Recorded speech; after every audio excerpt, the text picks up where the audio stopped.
ఇవన్నీ కూడా ట్రాఫిక్ ఇబ్బందులు లేకుండా మొదటిసారి ప్రభుత్వం ఒక మినిస్టర్గా నేను 30వ తారీఖు రోజే ఈ నిర్ణయాలు తీసుకోవడం జరిగింది. అందుకని అందరికీ కూడా ఇస్తున్నాం. మీరు ఎక్కడున్నా ఒక టోల్ ఫ్రీ నెంబర్ కూడా ఇచ్చినాం. టోల్ ఫ్రీ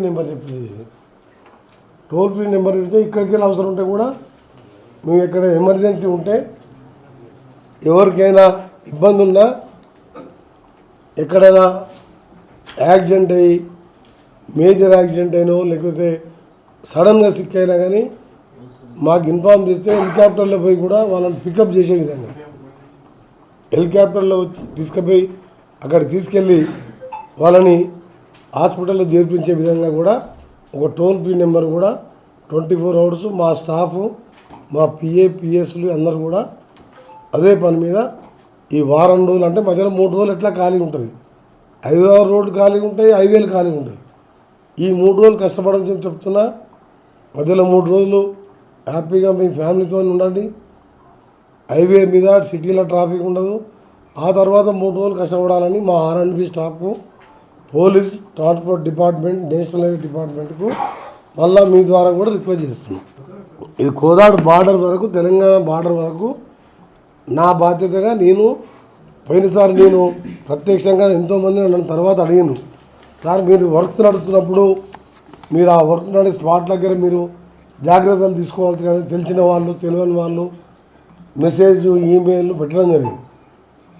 సో నేను అందుకని 30వ తారీఖు మీరు కూడా తెలుసు సెక్రటరియట్లో 8-9 గంటల రివ్యూ పెట్టినాం.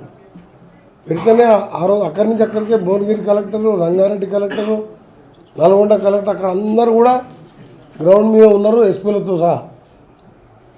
హైవేల కంపెన్సేషన్ కోర్టు పోయిన కూడా అమౌంట్ వేసి ఇల్లు కూడా కొట్టేసాం. తూప్రాన్పేటలో, అబ్దుల్లాపూర్పేటలో కూడా క్లీన్ చేసినాం. అక్కడ right turn Ramoji film city కూడా ముందు పోయి VUPల దగ్గర యూటర్న్ తీసుకోవాలని దీనికి క్లోజ్ చేసినాం. సో ఈసారి ట్రాఫిక్ స్లోగా మూవ్ అవుతుంది. నాదేంటంటే మొత్తం ఆగకుండా మూవ్ అయితే 1 గంట లేట్గా అటు ఇటు పోతాం. మొత్తం ఆగిపోయింది అనుకో మళ్ళీ పోవాలంటే 7-8 గంటలు పడుతుంది. అప్పుడు ఇది నార్కట్పల్లికి 6 గంటలు పట్టింది పోయినసారి. ఈసారి ఒక ½ అన్ అవర్ డిలేగా పోతున్నాను అంతే. అది కూడా టోల్ గేట్ దగ్గరనే. మిగిలిన రోడ్లు అన్నీ కూడా వైండింగ్ చేయడం జరిగింది.